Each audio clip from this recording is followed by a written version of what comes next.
Hello, gentlemen. Really hope that you can hear me. If you can't, then we have a great deal of problems, don't we now? I may sound a tiny bit out of breath and may sniff occasionally because I have just been out on a very pleasant walk. I've been trying to have a walk every single day of October. It's gone quite well so far. COVID has been a real pain in the ass, means I can do like half of what I could do before, but I'm getting there, recovering slowly. If you've read the title, and honestly, I don't think many of you have, I have that much faith in my audience. I think that you will see that we are continuing this glorious reading of Silent Weapons for Quiet Wars. I really like this book. It is horrifying and terrifying. Weak red coat lungs. Yeah, my lungs have never been particularly good, unfortunately. It's a problem that runs in the family. A lot better than my poor dear mother, though, who operates on about 1/4 of both her lungs. But anyway, yes, we are going to be continuing reading this. There is going to be some that I'm going to skip. What I forgot about this book is that rather a large portion of it is dry diagrams. Did I skip past them? Ah, yes, here they all are. A whole bunch of variables. Introduction to the theory of economic shock testing. I think I should summarize this just by saying that this is for those who weren't here last time, or for those just watching the VOD, this whole section is really about controlling the economic system and getting it into a pliant state that has all the expected outputs that universal controllers input. And this whole load of stuff is honestly pretty obsolete. The basic mechanics and mathematics of it still work perfectly fine, but the thing is that this was written in 1986, or it was published in 1986, I think. And a lot of the economic warfare that it describes is now done entirely by computers, the stock market, etc. This is not outdated, but all of this is a staggering predictor of where we are right now, and it pretty much tracks perfectly. So I thought I would start at this section here, Introduction to Economic Amplifiers. Also, I believe that my wonderful economist friend is going to be around later on. Second, I will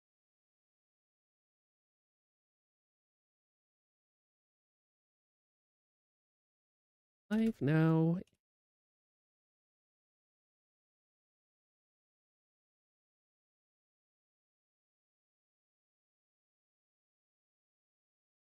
Point and ping me and ping. Oh. Oh, math weakness. Yes, it's depressing how much of this stuff is completely unknown to the average person nowadays. But I thought, as I said, I will start at Introduction to Economic Amplifiers.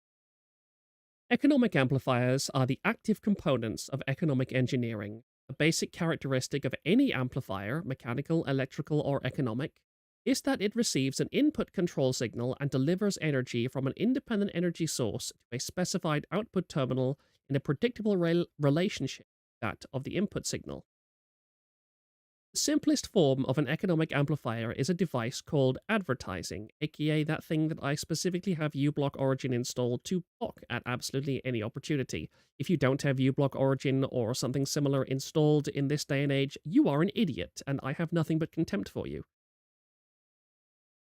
If a person is spoken to by a TV advertiser as if he were a 12-year-old, then, due to suggestibility, he will, with a certain probability, respond or react to that suggestion with the uncritical response of a 12-year-old, and will reach into his economic reservoir and deliver its energy to buy that product on impulse when he passes it in the store. This is Marketing 101. This is taught in marketing classes all over the world.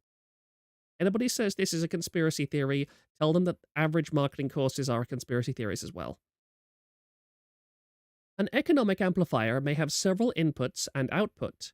Its response might be instantaneous or delayed.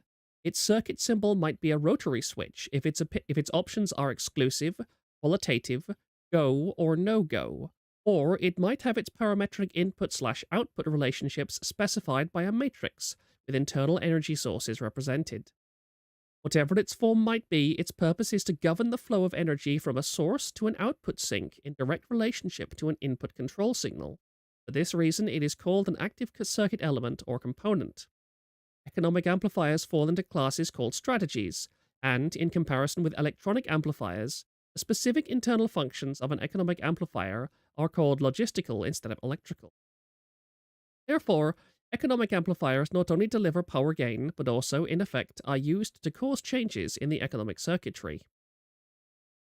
In the design of an economic amplifier, we must have some idea of at least 5 functions, which are 1. The available input signals, 2. The desired output control objectives, 3. The strategic objective, 4. The available economic power sources, 5. The logistical options. The process of defining and evaluating these factors and incorporating the economic amplifier into an economic system has been popularly called game theory. If somebody ever talks about game theory to you, you know they are a psychopath. Game theory is the realm of psychopaths and people who think they can reduce other people to numbers. The design of an economic amplifier begins with a specification of the power level of the output, which can range from personal to national. The second condition is accuracy of response, i.e., how accurately the output action is a function of the input commands. High gain combined with strong feedback helps to deliver the required precision.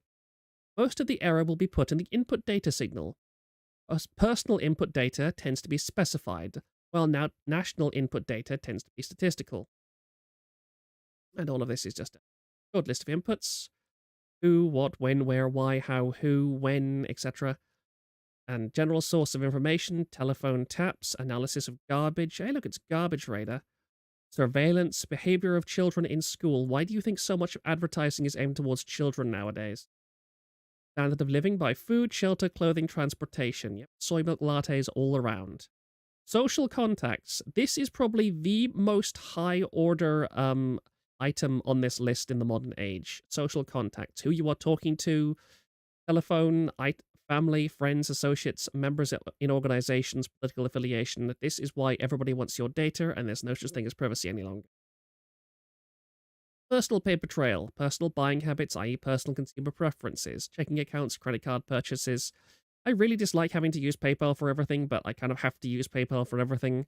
But yeah, checking accounts, saving accounts, real estate, business, automobile, safety deposit at bank, stock market, liabilities, creditors, enemies, illegal loans, welfare, social security, USDA surplus food, doles, grants, subsidies. The principle of this ploy, the citizen will almost always make the collection of information easy if he can operate on the free sandwich principle of eat now and pay later. I remember a video that Louis Rossmann did a few months ago about how there was an incredibly popular TV that was coming out that was something like half price if you bought a model which had basically permissioned and override control to show you ads at any time. And it could do stuff like use its smart TV function to monitor the room, check how many people are in it, and individually personalize ads for every member of the family. And he said he was horribly disappointed and upset that this thing was selling like hotcakes and people loved it for an amazing deal when they were literally letting the equivalent of Big Brother into their homes with no comment and no contest and no understanding of those implications. Yeah, principle of this ploy, this is the definition of the free sandwich principle. Eat now and pay later. And of course, there's government services, government hate, Internal Revenue Service, OSHA, census, etc.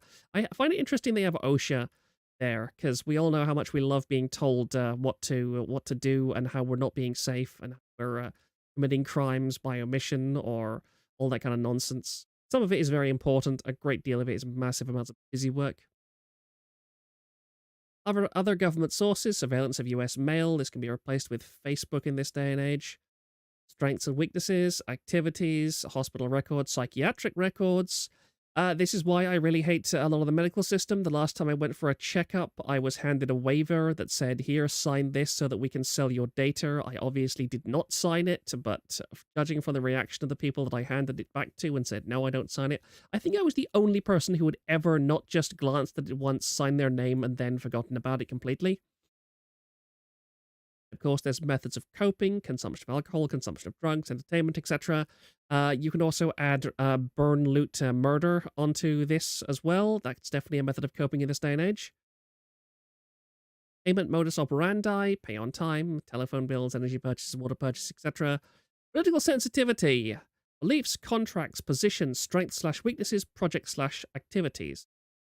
A whole bunch of this. I'm not going to read absolutely all of it. And the short list of outputs allocates opportunities, destroys opportunities, controls the economic. Again, it's one of those game theory things where all the inputs are categorized and then all the outputs are categorized. Your personal habits are just a number to these people. None of this makes your. The more I try, and this is actually interesting. The table of strategies. This was very good. Keep the public ignorant, less public organization, maintain access to control point for feedback, required reaction to outputs, preoccupation, lower defense, attack the family unit, control of the education of the young. That's a very big one that we are seeing come to fruition in a major way. Give less cash and more credit and doles, more self-indulgence and more data. Attack the privacy of the church. Destroy faith in this sort of government. That's a major one. Total conformity. Computer programming simplicity. Minimize the tax protest. From economic data, minimum enforcement problems. I'm not going to read every single one of these. Collapse of currency. Destroy the faith of the American people in each other. We are definitely seeing that very farther on. Remember, 40 years ago, this was the goal. Think they've succeeded or not? You tell me. Pretty sure and certain they have. Here's the wonderful part. Diversion, the primary strategy. Experience has prevent that the simplest method of securing a silent weapon and gaining control of the public is to keep the public undisciplined and ignorant of the basic system principles on the one hand, while keeping them confused, disorganized, and distracted with matters of no real importance on the other hand. This is achieved by disengaging their minds, sabotaging their mental activities, providing a low-quality program of public education in mathematics, logic, systems design, and economics, and discouraging technical creativity. I think I read somewhere that something like 80% of all children, before they go into primary education, can take an IQ test and test as genius level IQ. By the time they're 18, that number drops to 2%. 80% go in as geniuses, 2% come out as geniuses. That should tell you all you need to know about the impact of the American or Western education system. Engaging their emotions, increasing their self-indulgence, and their indulgence in emotional and physical activities by unrelenting emotional affrontations and attacks. We call these microaggressions. Mental and emotional rape by ways of constant barrage of sex, violence, and wars in the media, especially the TV and the newspapers. This is why I really hate Coomers. Giving them what they desire in excess, junk food for thought, and depriving them of what they really need. Rewriting history and law and subjecting the public to the deviant creation, thus being able to shift their thinking from personal needs to highly fabricated outside priorities. What do you think all of those books in school that teach your 8-year-old how to have anal sex, what do you think those are for? Is literally this systematic destruction of your moral and ethical centers from the day you enter school to the day you leave. Again, 80% of children go into school testing as a genius level IQ. 2% leave. These preclude their interest in and discovery of the silent weapons of social automation technology. The general rule is that there is a profit in confusion. The more confusion, the more profit. Therefore, the best approach is to create problems and then offer solutions. This could have been copied practically word for word out of Thomas Sowell's The Vision of the Anointed. Division summary. Media. Keep the adult public attention diverted away from the real social issues and captivated by matters of no real importance. Schools. Keep the young public ignorant of real mathematics, real economics, real lore, and real history. Yeah, that's I used to be involved in history education, and yeah, I got black-pilled on that pretty damn hard when I started to read more outsider sources of historical information. Anton Sutton, or is it Anthony Sutton? I can never remember. Like his series on the Soviet Union and the Skull and Crossbones organization, all that kind of stuff, and Thomas Sowell, etc. Those were all absolute eye openers. There's a couple of other things I should link in the Discord too. Entertainment. Keep the public entertainment below a 6th grade level. Remember how we all complained about how dumbed down the media is? Yeah, that's why. Work. Keep the public busy, busy, busy, with no time to think, back on the farm with the other animals. I feel like reminding people that this is an official training manual. This is not a satire or anything. This was something the CIA printed. They wrote this kind of stuff back on the farm with the other animals. Yeah, you're an animal to these people. You are an animal to anybody in a 3-letter agency. You don't have autonomy. You are what they make you. And they believe they have the right to make you whatever they want. Consent, the primary victory. A silent weapon system operates upon data obtained from a docile public by legal but not always lawful force. Much information is made available to silent weapon systems programmers through the Internal Revenue Service. This information consists of the enforced delivery of well-organized data contained in federal and state tax forms, collected, assembled, and submitted by slave labor provided by taxpayers and employers. 80% of people think that their jobs are useless and don't contribute to the greater society, by the way.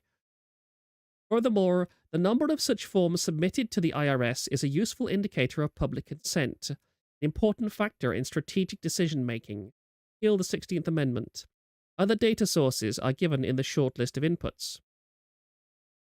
Consent coefficients. Numerical feedback indicating victory status. Psychological basis. When the government is able to collect tax and seize private property without just compensation, it is an indication that the public is ripe for surrender and is consenting to enslavement and legal encroachment. A good and easily quantified indicator of harvest time is the number of public citizens who pay income tax despite an obvious lack of reciprocal or honest service from the government. Yeah, that kind of rings true today, doesn't it, chat? Doesn't it? Amplification energy sources. The next step in the process of designing an economic amplifier is discovering the energy sources. Energy sources which support any primitive economic system are, of course, a supply of raw materials, and the consent of the people to labor, and consequently assume a certain rank, position, level, or class in the social structure, i.e., to provide labor at various levels of the pecking order. This is called the Protestant work ethic in socialist documents. In each class, in guaranteeing its own level of income, controls the class immediately below it, hence preserves the class structure. This provides stability and security, but also government from the top. As time goes on and communication and education improve, the lower class elements of the social labor structure become knowledgeable and envious of the good things that the upper class members have. They also begin to attain the knowledge of energy systems and the ability to enforce their rise in the class structure. This threatens the sovereignty of the elite. If this rise of the lower classes can be postponed long enough, the elite can achieve energy dominance, and labor by consent no longer will hold a position of an essential energy source. Until such energy dominance is absolutely established, the consent of people to labor and let others handle their affairs must be taken into consideration, since failure to do so would cause the people to interfere in the final transfer of energy sources to the control of the elite. It is essential to recognize that at this time, public consent is still an essential key to the release of energy in the process of economic amplification. Therefore, consent as an energy release mechanism will now be considered. If you want to know how far that we've come in the 40 years since this was published, look at what happened in the Canadian trucker protest, or the Dutch trucker protest, or any of the other trucker protests that weren't reported on by the media, because there were an awful lot of them. You saw what happened. The government went in, they cancelled their bank accounts, they seized their money, they went to places like GoFundMe and so forth, and they said, hey, you're funding terrorists, or you're funding white supremacists, you have to give us all that money. And all of those organizations, except I think Give, Send, Go, I think Give, Send, Go stood by its principles in the Canadian trucker protest. All of those organizations immediately rolled over and said, yes, Daddy Government, we will give you all that we have. Please don't punish us. 1 second. My apple.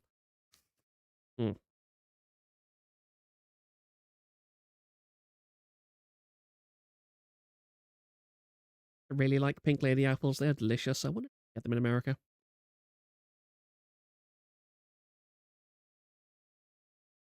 The successful application of a strategy requires a careful study of inputs, outputs, and strategy, connecting the inputs and the outputs and the available energy sources to fuel the strategy.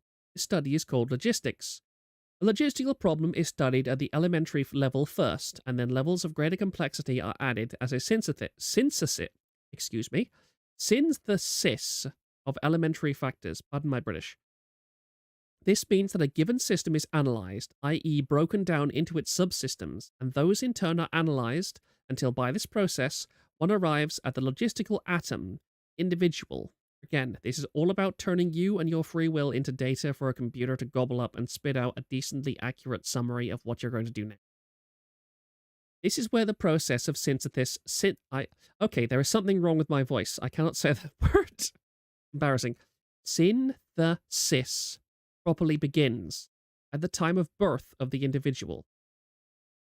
I read this last week, but I'm going to read it again because it is pretty devastating. The artificial womb.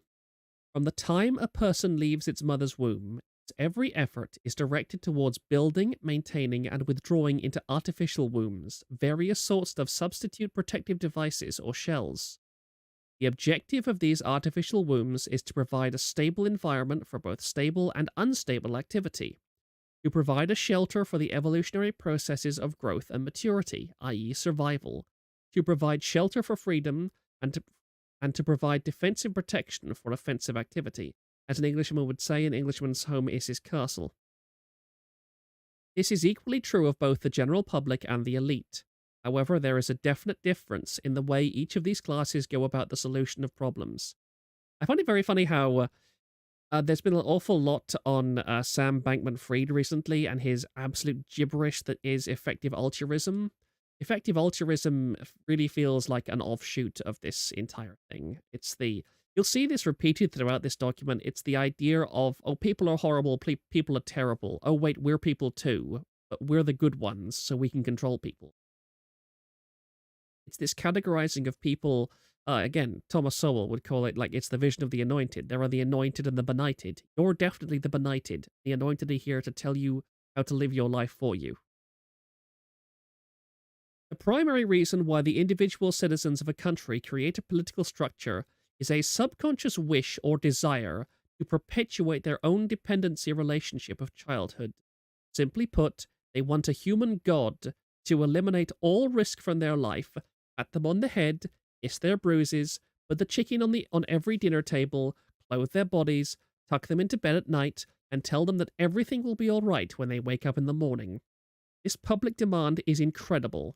So the human god, the politician, meets incredibility with incredibility by promising the world and delivering nothing. So who is the bigger liar, the public or the godfather? This public behavior is surrender born of fear, laziness, and expediency. It is the basis of the welfare state as a strategic weapon, useful against a disgusting public. Look at this wording. Look at this wording. Useful against a disgusting public. I hadn't read this in several years before this stream, and I automatically started using words like they think you're disgusting. And then they say, in this very document, you're disgusting. You are a disgusting public. These 3 paragraphs are all you really need to know. These people hate you. They genuinely think you are disgusting. And they want to kill you. They can't put it in more plain and basic terms than this. Ghost is in the waiting room. Ah, yes. Actually, let me just check back. How much more of this is? Action. There isn't a huge amount, so I'll bring him on, okay. Here we go. Hello. I'm curious. Do you have to you do have to be on desktop? Okay, I think you're live now. Testing 1 2 3. Can you hear me? I can hear you. Yes. Okay, cool. Can everybody else in chat hear him? Have a drink of water, because I'm... Ugh.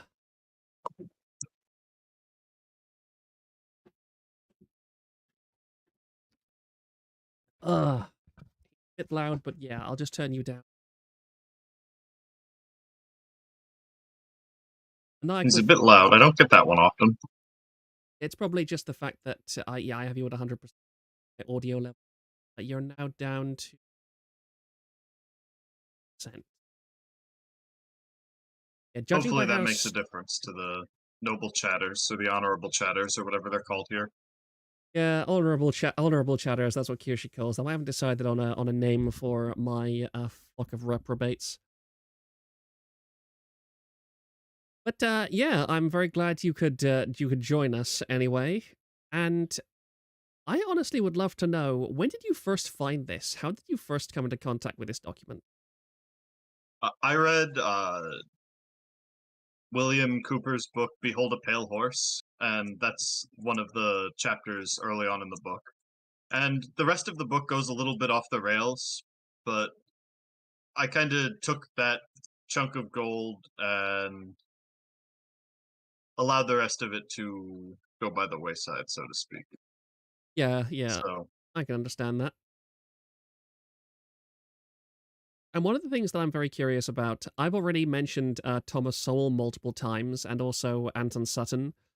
I'm curious, would you have any recommendations for people on further reading if they were curious?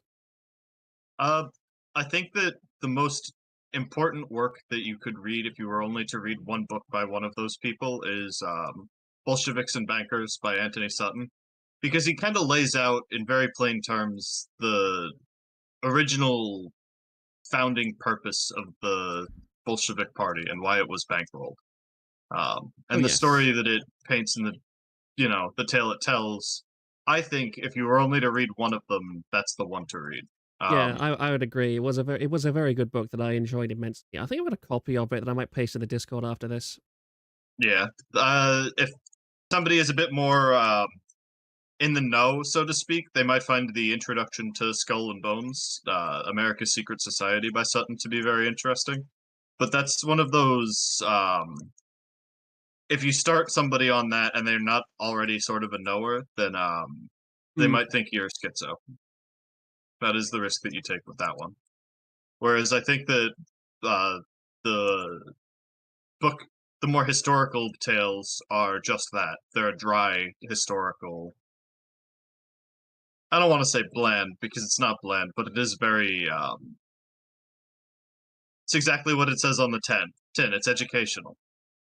Yeah, that's the unfortunate thing, is that sometimes these things are a bit hard. But again, if I like scroll back up here a bit, exactly. Yes. Where it says diversion summary, entertainment, keep the public entertained below a sixth grade level. So when you're talking about stuff like this, if if the kind of people that you're talking to have only ever been entertained to a sixth grade level, how are they going to keep their attention on anything? Well, that's why you have to choose your target audience, so to speak. Yeah.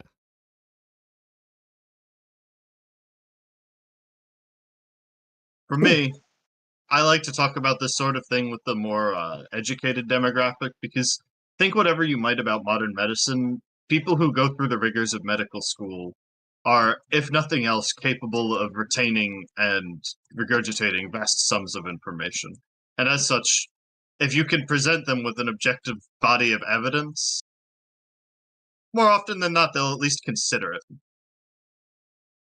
Yeah, I agree. Same is generally true of legal type people. Not Hmm. always. A lot more. They have a lot more investment in the system, but Well, it feels like you know, I'm not sure, like, you've been through the American education system.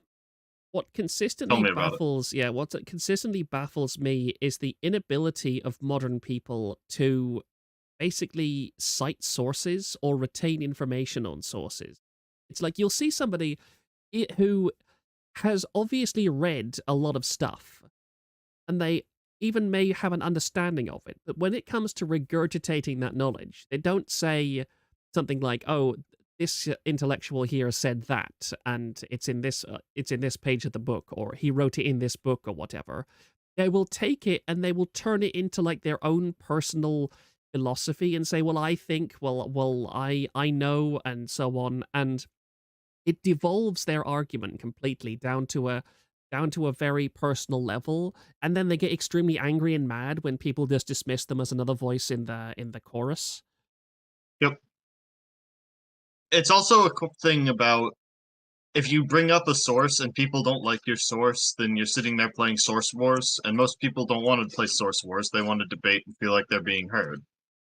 Um, I've run into this a fair few times with Sutton, where people will be like, I looked at his Wikipedia page and they said that he's a crackpot conspiracy theorist, so and so. And it's like, all right, well, you're not worth having this conversation with anyway, I suppose, but just the same. Yeah, I know. I'm sorry. Stilled it for a second because I feel a sneeze and incredibly annoying. Second.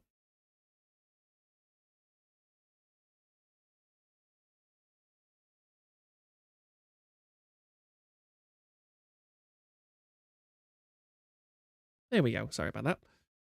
I really hate COVID. Have you ever had COVID, by the way? I had it once, and the only reason why I distinguish it from any other illness is because it messed up my sense of taste, which sucked. Yeah, Um, I had a really strange smell of acid in my nose for days. It's only just gone away, really. ooh, There's this weird kind of smell like you've just regurgitated stomach bile or something. It wasn't horrible, but it was just very weird, and it lasted for a long time. I've never had it from any other illness.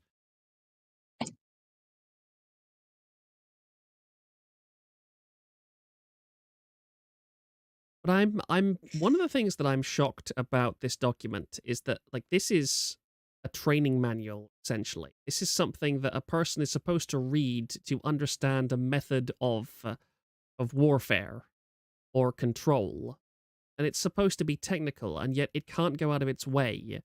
It can't stop going out of its way to insult and belittle its targets. You can almost you can sense a level of hatred through it, I would say. it's that's because its targets were never intended to be you and I. They were intended to be the few dozen people who were responsible for maintaining and running this system. And Yeah. the reason why it dehumanizes us to such a great degree is because it is ultimately for the purpose of, as this document began, it, they want us off the planet as soon as they can possibly achieve it. Yeah, like I Um, said in my first video, you are the carbon they want to reduce. yeah, exactly.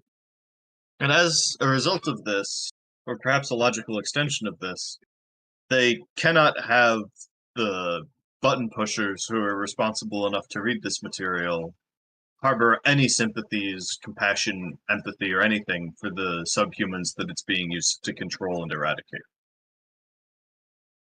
Yeah, I understand that.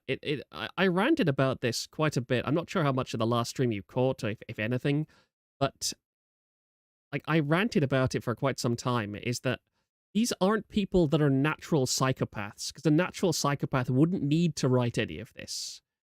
These aren't people that were born with no sense of empathy or anything like that.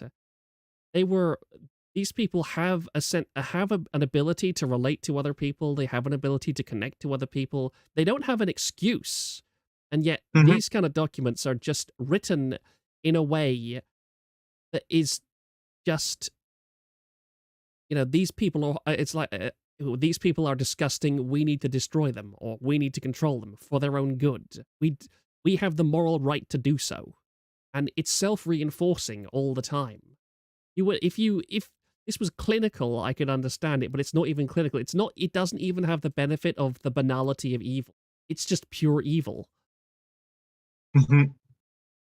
Uh, yeah, I mean, yeah, that's a very fair analysis of it.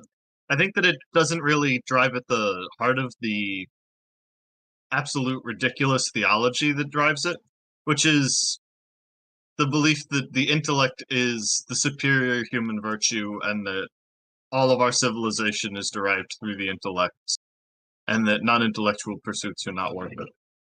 Because that's really how they establish the whole supremacy thing. It says in there fairly early on that anyone who does not use their intelligence to realize that they're being attacked by this weapon deserve the effects. Yeah. And that's not really, you know, that is the easiest way to dehumanize and depersonalize, is to make them out to be inferior by virtue of something that's measurable and objective, so to speak. Yeah, well, it's a And I don't predator-prey think that that's dynamic. true. It's a predator-prey Yeah, dynamic in that, the predators, they don't pick off the strong and healthy beasts of the herd. They pick off the weak and the stragglers, or the children.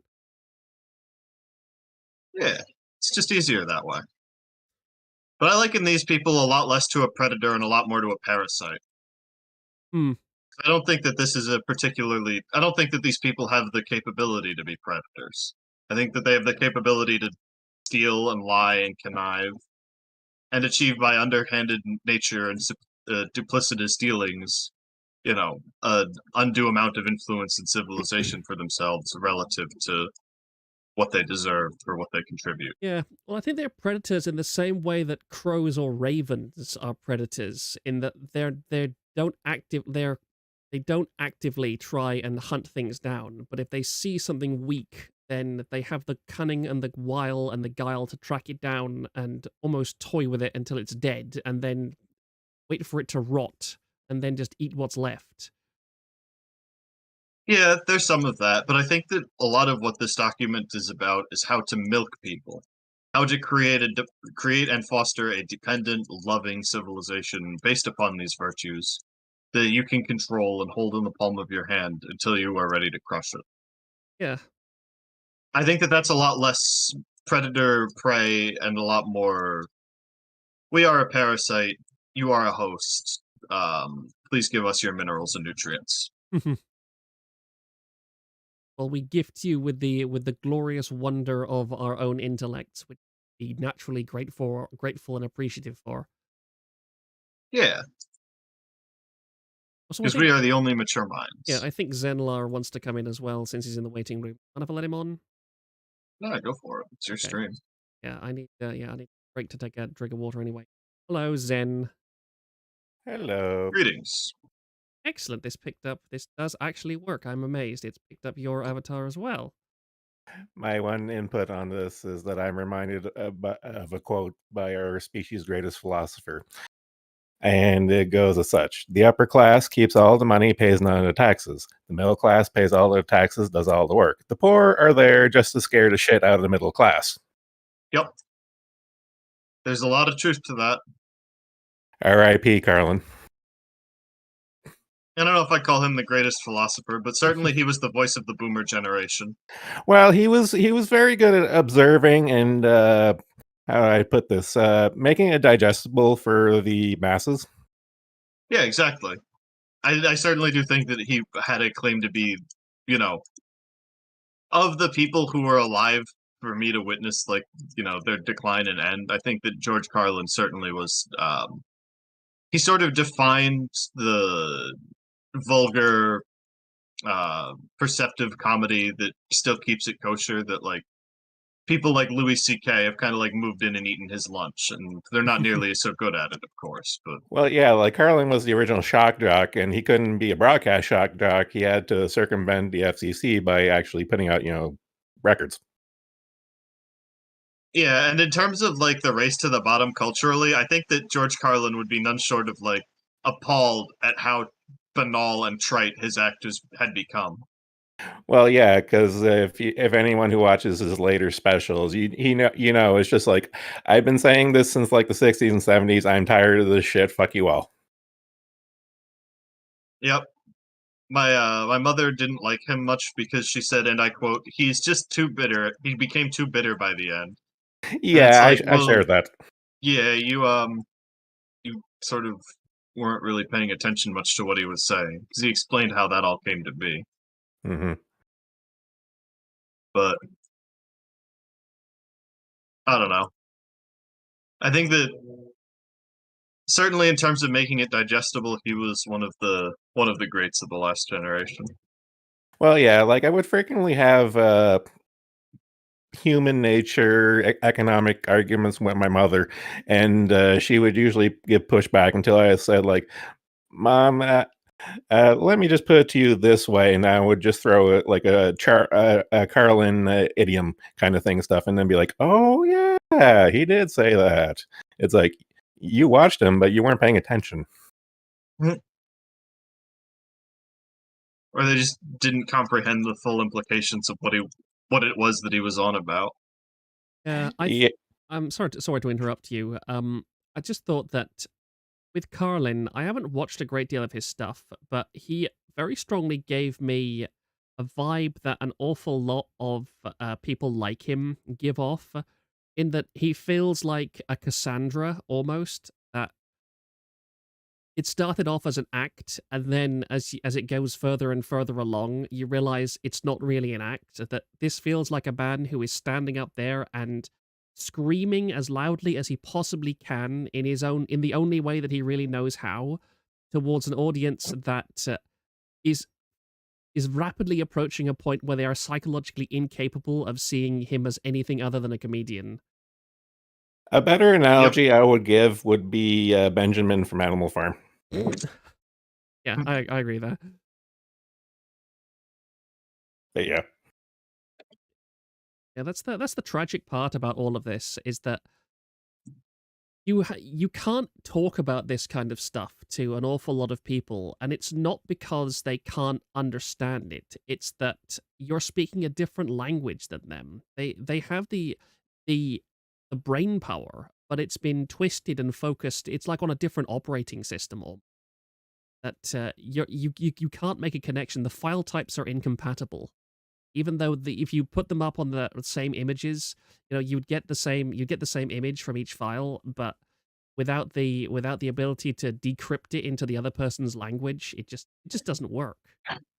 Yep, this is why Newspeak is such a prominent ideal within the systems that try to study fascism, because all fascists rely on Newspeak. They rely upon people not having the same definitions of terms that should be simple and straightforward. They rely on that ambiguity, the ability to create double and triple meanings. Well, language speaks to the mind, and the mind is reality, effectively. Yep. Yeah, I agree. And I see that in no greater case than my own mother, who is an extremely intelligent person, but who is also very kind of she would be, if she had politics, and she doesn't for various reasons, but if she did, then she would be pretty classically left liberal leaning. And because we've spent the last 30 years in a very peaceful, very pleasant, very uh well, very homogenous country and a very homogenous White. culture. I wasn't going to say that. That's on you.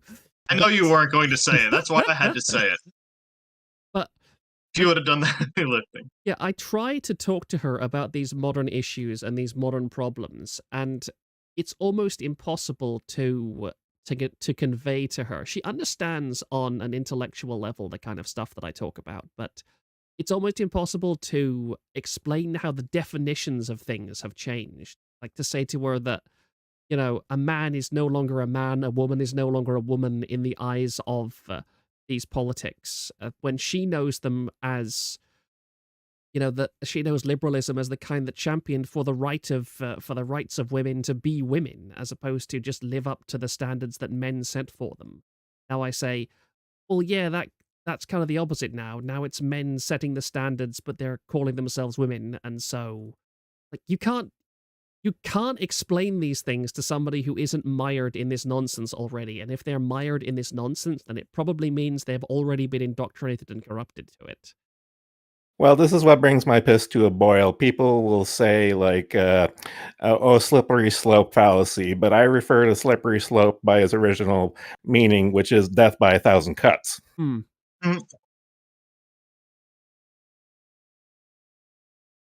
Yeah, anybody that still believes that that's a fallacy at this point is smoking copium. Copious amounts of copium. The world supply of copium, if you will. Yeah. They redefine what it is to cope about an issue. That's now a deeply racist and white supremacist term coping.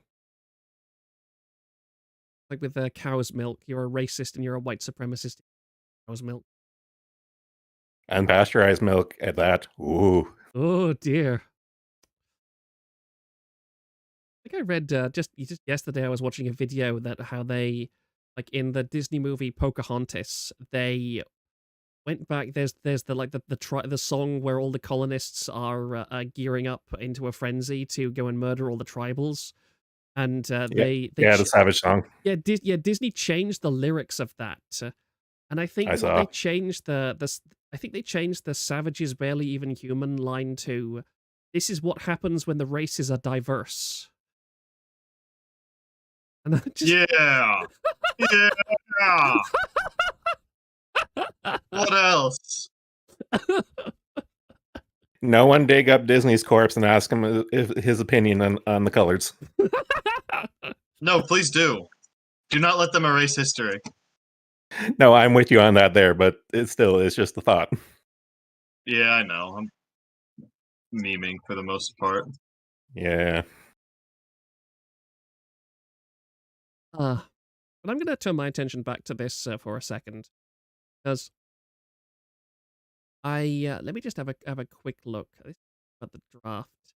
This might be a rather interesting one, because we've seen how in the last few years the military has gone from very much a right-leaning organization to one that is completely ideologically subverted.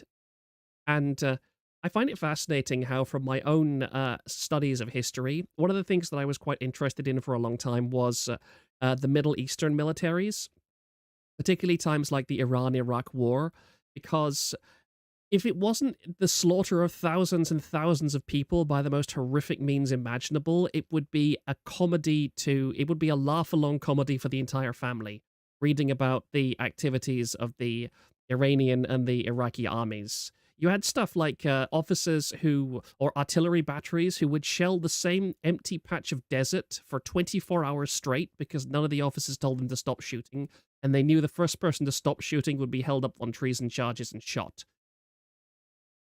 And or dialing up a sniper scope to the maximum setting, thinking they would shoot better. Yeah, that kind of stuff was more ignorance than ideology, but I read a paper once on why Arabs don't make good military officers and why their culture is just fundamentally opposed to the idea of organized armies to begin with. And it is all about this idea that the people in charge are well aware that the people with guns are the ones that decide who is in charge. So they have to simultaneously create a military that functions to deter other militaries from destroying them, but which also is not enough of a threat that it doesn't turn around and say, we don't like you, somebody else has promised to give us more pay, you're gone. And I see a very similar pattern happening in the US military right now. Well, you know what they say. When you import the third world, you import the third world's problems. Yeah. There's a couple of third world people who are in the US military, and they are probably the stupidest people I have ever seen in my entire life. Well, you have to look at immigration, like first-gen immigrants from like back in the day. As soon as they got in, they realized all the idiots back home are going to eventually figure it out. So they tried to do their best to pull up the ladder behind them, but unfortunately, didn't exactly pan out. Yeah, I know what you mean. It is. There's this balancing act going on, is that how do we, or the elites that is, how do we make things so that we have control, but at the same time we don't give anybody else the tools to use to exert control the same way we have. It's why you have gurus like Andrew Tate and so on being so immensely popular, because the trouble is, once you dumb down a population to the point where everybody is stupid enough to listen to your propaganda, guess what? Other groups can give their own propaganda just as easily, and people, it's not an optional thing. Once somebody has been propagandized into believing whatever authority figure is on the screen, then, there's going to be a natural competition to see who can be the authority figure on the screen. Or you have the idiots, where you have people making a joke out of it, and then eventually people come in thinking they're among peers, and they're like, "Oh, you're being serious. Shit." Yeah, I have to deal with that quite a lot, honestly. I don't envy you for that. Ugh. I mean, just look at the forum. What we've had 2 or 3 like drive-bys of that, like people coming on and thinking, "Oh, great, this is a place that I can go to like trash the company that I don't like." Be having to ban them because they don't understand that there's actual nuance. I like the last guy. He actually unified the forum for Ninja Sanji. I That was know. I hilarious. know. That was pretty beautiful. I like that. I appreciate that. Yeah, Scuttle shed a tear that day. Apparently, Scuttle has quit VTubers pretty much, which is a real shame. Nah, he always comes back. Just give it a bit. He's gone like a million times, but he always comes back. Yeah, I envy people like that. In fact, I've got a question for you, Zenla. Like, how did you get into VTubers? How on earth did a Canadian geologist get into VTubers? Uh, Long story short, I got laid off in 2020, and I had a lot of free time on my hands, and Corone's Ekum Bokum was making the rounds, Uh, and then it's been just downhill ever since. oh dear. Oh no. Poor man. Yeah, it's been fun. I've met a lot of. I'm kind of with Jim. I'm not big on online friends, but I've met some online associates, which I'm happy with. Yeah. This is it's another thing that's bothered me is that I've seen a great deal of infiltration of spaces like VTubing in the last few years. I think I've ranted on it on stream before, but it's like with tabletop RPG. I can't go to any tabletop RPG Discord aside from a single one that I'm in where there aren't pronoun roles, there aren't flag roles, and half the conversation is how orcs are racist. And it's such NPC talk. You could really in fact, there's the dead internet theory. I should look into the dead internet theory sometime. I know there was a thing on the forums about it, but it astonishes me. It's like with let me just segue a tangent a bit on SFO, like a short fat otaku. I knew that guy in like 2010 or something when he was talking like the Gamergate stuff, and I Can vaguely we was can we aware. can we not tangent to that idiot? He just brings my piss to a boil because Oh yeah, I won't talk about him much, but I just want to say that I read about him on KF like years and years and years ago, and then I put him out of my head. And like he's into politics and so on, and doesn't I I was like, okay, I'll never think about this guy again. And then randomly, I become a major fan of Kirshi, and then a few months after I start watching Kirshi, she has a bunch of drama with SFO. no, I was there. I was there live in chat yelling with a couple other guys saying, "Do not deal with this guy. Abort, abort, disavow, abort. You're going to thank us later." But she got Lulbertarian, and it's like, no, no, everyone deserves a chance. Let him speak his piece. I love Kirsche, but she has Lulbert tendencies that unfortunately they're also filtered with women tendencies. So it's just like, we've been through this. Learn from history. Take our word for it. We'll explain more later. But it's like, nope, just go all tits in, and we saw how that panned out. Yeah, it's frustrating, but like SFO, nobody. He gets no real attention. He has a dedicated core of people that are just about as worthless and useless as he is, and that's about it. And everybody makes fun of him, and yet somehow these people just keep popping up. It doesn't matter where you go on the internet. And I remember just a year or so ago, I met a guy that I used to know about 10 years ago under the comments of a random YouTube video that we both happened to watch. And wasn't even something that was in my feed or anything. It wasn't even a particularly popular video. I think it was a game review, something that had less than 1,000 views, and he was just in the comments. And I was like, there's no way that I know this person. How do I know this person? It's like when Elon Musk bought Twitter and went on a rant about bots and everything. I really do want to know how much of the internet is just bots talking back and forth to each other, because I think that it's a terrifyingly high proportion on it. No, the easiest way to think about the bot problem is I'll frame it in something you guys can probably appreciate. How many bots are there in finance? Huh. It's same deal. because social media is now finance because it is a resource. Hmm. Oh, sorry, just taking a bite of my apple. Yummy. Oh yeah, I really love pink lady apples. They're gorgeous. I'm a heretic. I like Red Delicious. Oh, you poor man. Sorry for I you. I know, I know.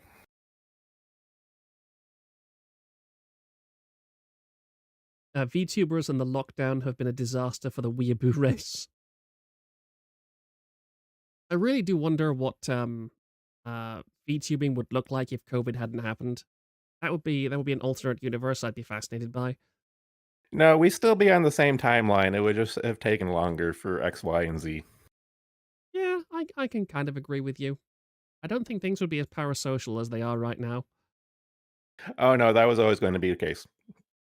Well, it was always going to be a case because there's a terrifying number of from the Philippines and Indonesia and so on into VTuber. Well, the empty egg carton meme has been making the rounds, and yeah. Hmm. Yeah, it is very depressing sometimes. I mean, Well, you have to. Yeah, as Kiyoshi says, there's hope for everybody. Well, yeah, but you have to remember, men have been disincentivized for the family unit, and so have women. Both modus operandi for both sexes has been a thing, and we are seeing the ongoing fallout of that. Yeah. And actually, I'm going to read this part where it's talking about enforcement. And let's do this a second. Yes, to secure the draft, individual brainwashing/programming and both the family unit and the peer group must be engaged and brought under control. Factor 2, father. The man of the household must be housebroken to ensure that Junior will grow up with the right social training and attitudes. Advertising media, etc., are engaged to see to it that father-to-be is pussy whipped before the time he is married. He is taught that he either conforms to the social notch cut out for him, or his sex life will be hobbled, and his tender companionship will be zero. He is made to see that women demand security more than logical principle or honorable behavior. By the time his son must go to war, father, with jelly for a backbone, will slam a gun into Junior's hand before father will risk the censure of his peers, or make a hypocrite of himself by crossing the investment he has in his own he has in his own personal opinion or self-esteem. Junior will go to war, or father will be embarrassed, so Junior will go to war, the true purpose notwithstanding. First part of this is just a little bit prophetic, I feel. If it wasn't for the absolute state of the military, yeah, I just don't think that you could use those same forces to, send a child off to war any longer. I really don't. Yeah, they've made a very concerted effort to hit on conservative right and all that stuff, which is the army and the military and all that. And they've been hammered for so long, they're just tapping out. Like with the MGTOW thing for men, you're also seeing that in the military. It's like, okay, we're not appreciated. No one likes us. We're hated. You know what? Fuck it. We're out. Peace. I love how this document, it gets more mask off as you read further, and like now we're nearly at the end. Like the mask offness is absolutely unparalleled. I'm going to continue reading this. This is hilarious, hilariously horrifying. Factor 3, the mother. The female element of human society is ruled by emotion first and logic second. In the battle between logic and imagination, imagination always wins. Fantasy prevails, maternal instinct dominates, so that the child comes first and the future comes second. A woman with a newborn baby is too starry-eyed to see a wealthy man's cannon fodder or a cheap source of slave labor. A woman must, however, be conditioned to accept the transition to reality when it comes, or sooner. As the transition becomes more difficult to manage, the family unit must be carefully disintegrated, and state-controlled public education and state-operated childcare centers must become more common and legally enforced, so as to begin the detachment of the child from the mother and father at an earlier age. Inoculation of behavioral drugs, aka Ritalin, can speed the transition from the child. Mandatory. Caution.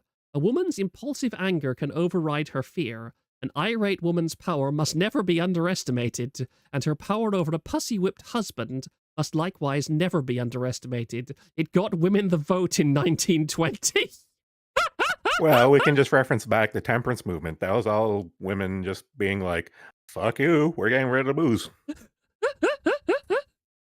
In fairness to women of the day, holy smokes did men back in the day drink. Yeah. Holy smoke.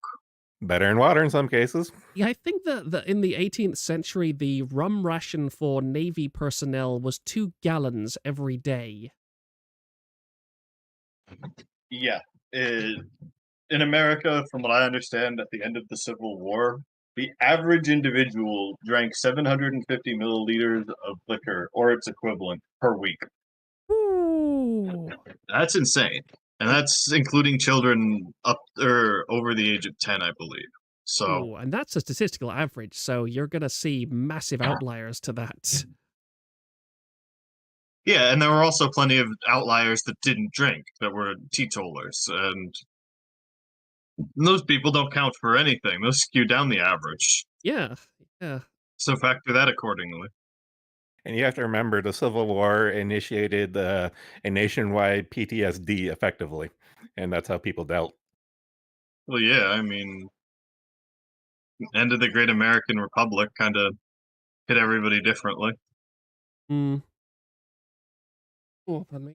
It's pretty strange to me, really, listening to Americans talk about this kind of thing, as it's insight into a world that I just don't have a natural connection to. Well, in my case, as a Canadian, Yeah, my you're mother grew up in Oh, I'm the so sorry. States.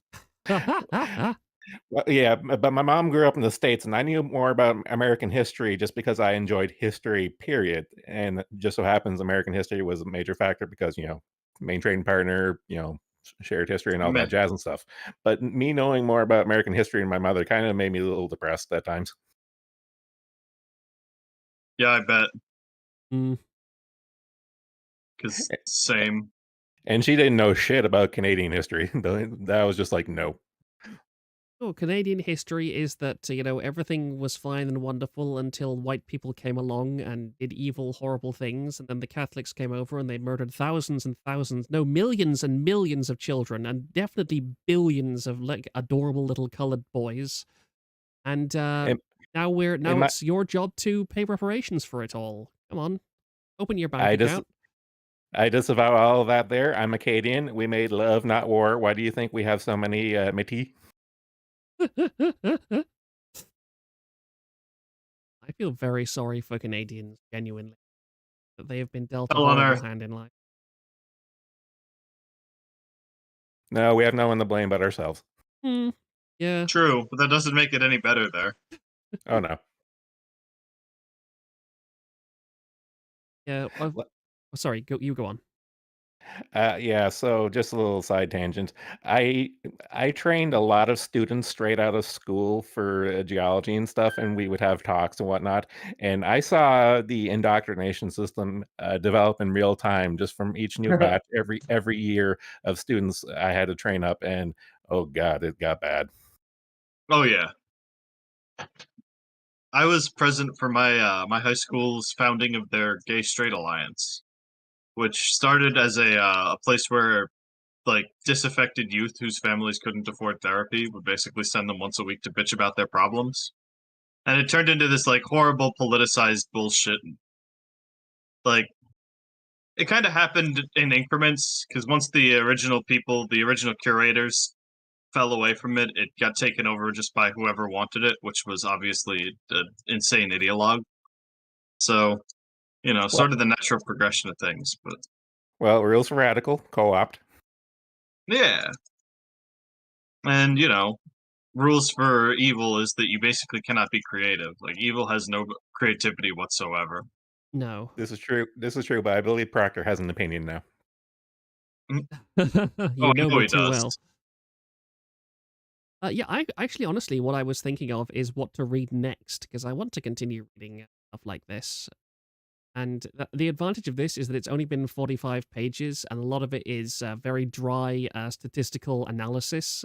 And I've only really been reading the juicy bits. But I'm curious if either of you have anything else that I could read. I think would be interesting. I made the comment earlier.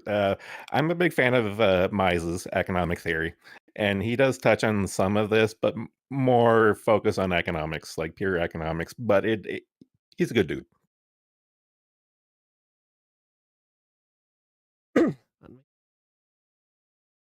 Yeah, Yeah, I for anyone in chat, Ludwig von Mises.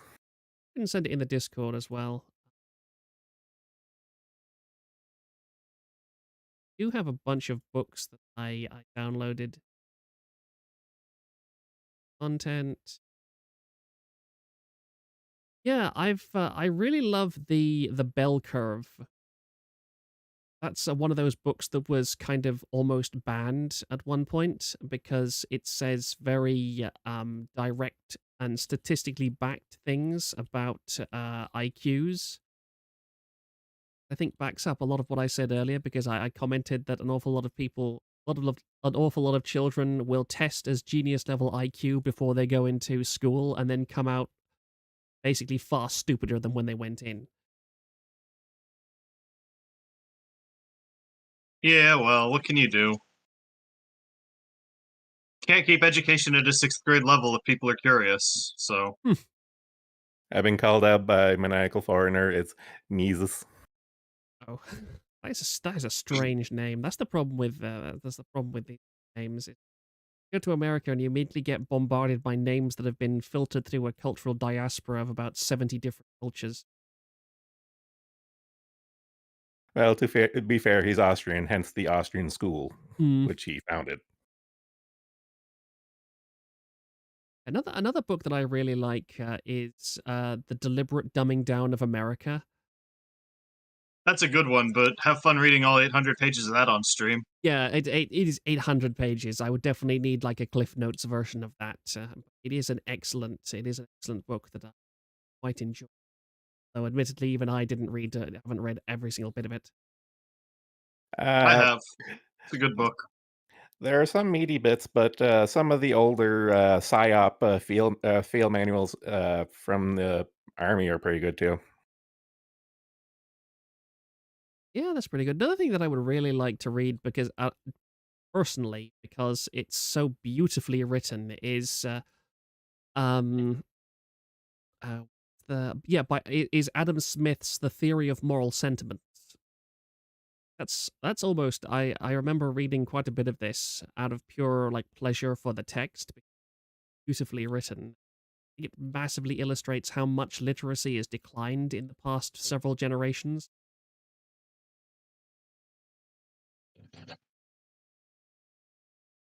Actually, yeah, it did come to me. Yeah, I know what you're talking about. I think I might have read it a while back. Yeah, it's a really, really beautifully. I find it kind of funny that we're told to read Shakespeare and so on in school, but people forget that Shakespeare was practically the George Carlin of his day. Really, he was considered to be really parochial and really undereducated and uninteresting. Well, he literally did his plays in vulgar English, Yeah, that's my point. He was like plays for the common man. and they were very biting commentary on the points of his day. Like when I studied Shakespeare in high school, my English teacher made it a point of like, here's the historical context for these plays we're reading. That's really good. I'm guessing that doesn't happen any longer. No, It does, no. but most people don't care. You know, the teacher will talk and prattle all of that nonsense, and the student will just sit there and not really care. What takes forever in those is reading them in class. I had a teacher in high school who insisted that we read Hamlet, and it took so freaking long. And it was very painful to listen to some of the lobotomites try to sound out Shakespeare. It just was not pleasant. That must have been hilarious. We had It wasn't. Midsummer's There was Night nothing Dream. funny about it. And then the thing is, the bit that was funny was that came as a glorious relief because prior to that we'd been reading Madame Bovary, which is possibly I don't like French lit, so Gustave Flaubert, eat your heart out.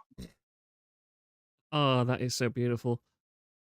Yeah, all of this stuff sounds like would have been a wonderful spectator sport, a fly on the wall kind of thing.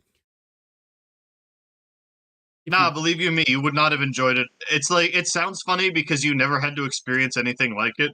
But if you were actually there for, 40 minutes of your day every single day for 180 days of a year, you'd want to start going postal. You would understand all of the, why are American school shooting galleries memes? Like it would become all too real to you.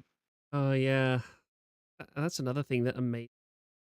See how society is just cracking apart because of the way that education is, and people seem to just have completely forgotten that the way that society worked for generation upon generation, that parents educated children, that was considered acceptable. Somehow the world didn't end. Actually, Strimmer, people back in those days were considerably stupider, even though if you look at the writing samples from people in the 19th century, the average person nowadays can't even comprehend what they're talking about. Yeah. There was something that I read years ago that it was literally the equivalent of like a was some guy out in the Midwest who was a literal farmer who wrote a letter to a paper. It was some kind of advertisement. He was advertising for a wife. That was what he was doing. He was literally advertising for a wife. I remember this. Yeah, because he was lonely. And like his prose and his writing is, I would say, postgraduate level. Like there were people who legitimately, like I used to do writing for something online. I won't reveal too much, but I had to at one point study over 500 applicants for that job when it got big enough that they needed a second person. And of all those 500 people, some of whom had studied English like in college or postgraduate level, none of them were able to write as much as this random farmer could in his literal ad for a waifu in a local WTB paper. waifu. And I just look at this stuff and I think, where the hell did all of this go? What? Not only is it gone, people are actively disgusted and offended by the idea of sophisticated literature. They cherish their ignorance and they think that it's a badge of honor. Well, yeah, because if you can create an intellectual vacuum in the culture, most people aren't going to look for things outside of the culture. They're going to just do what everyone else is doing. They're going to follow the current thing. So if you make the current thing, gangster rap and work 50 hours and don't read, don't indulge any of your natural curiosities, what incentive does the average person have to not do that? And that tall nail is going to get hammered, by golly. Yeah, that's a well.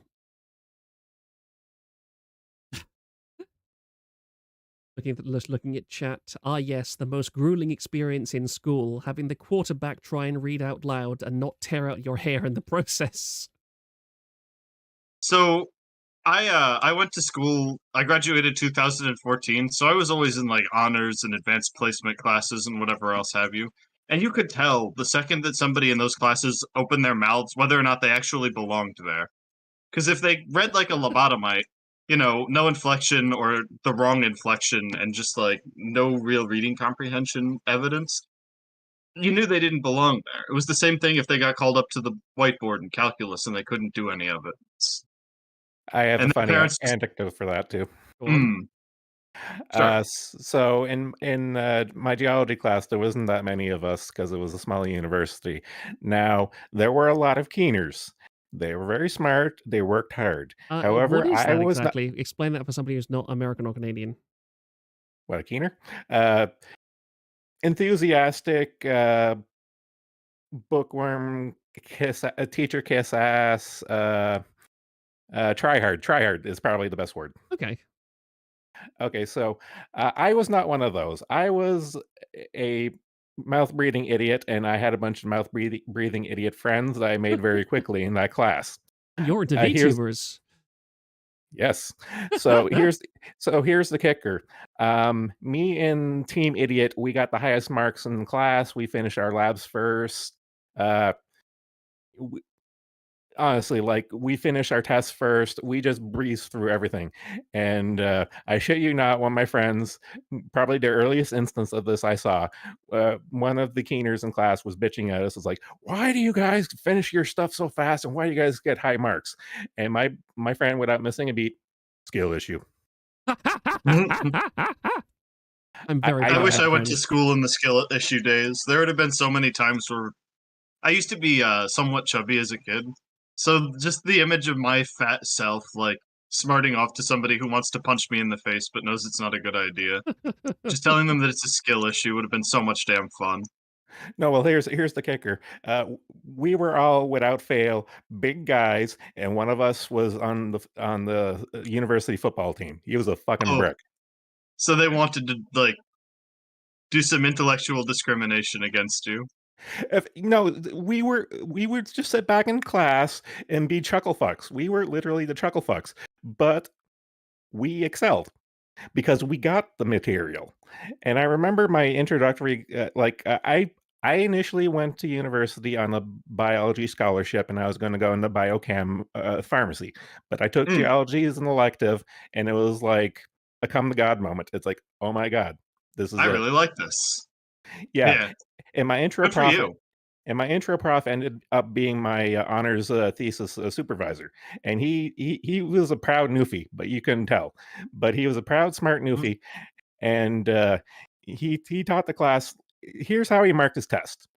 He would mark you. He would deduct points for every word in the answer. If you can't answer it with one word, you don't understand. I would have No, gotten he very low marks in that class. I'm terminally verbose with my answers, you can probably tell. no, he had no patience for both, like being verbose. Like, yeah, it's eh, really annoying. yeah, If like you have somebody in your chat or in your class who just like incessantly writes all the time, you have to grade like 50 or 60 things, and theirs is going to take you 30 minutes. You're going to drink while you do it. Anyways, well, yeah. The sink or swim mentality is. I have to toot my discipline. Like geology is like either you get it or you don't. Like this is hmm rock. This is rock science, not rocket science. yeah, that's the thing. Is just that there were. I took a geology. It was geology and meteorology, um, and it was a very binary class. Really interesting labs too. They actually like wanted us to go outside and touch grass and shit. Wild. Well, yeah, that was a bunch of our labs too, especially when it came to like mapping or surveying or actually doing the work. Like I bet. honestly, my job for like the last like 20 odd years has been like effectively two or three labs in university. Those two or three Mhm. labs was effectively my job going forward for the rest of my life. Did you know that when you were doing the labs, or Oh fuck God no. Y- Push towards any particular career besides geology? No, I kind of figured it early on. Like in the discipline, you effectively have two. There's two ways to make money. You can go hard rock, which is mining, or soft rock, which is oil and gas. And I found out very early on I did not have the patience for oil and gas, so I went with the nice shiny rocks, and that's how I've been since. That's pretty nice, honestly. It's I definitely approve of that profession, honestly. We like that. Well, of the I was always going into science, and it just so happened to end up in in the roughneck science of them all. Like geologists are the Earth's first alcohol-based life form, and no one can convince me otherwise. No, I'm not kidding. My field school, we were all drunk all the time. It was insane.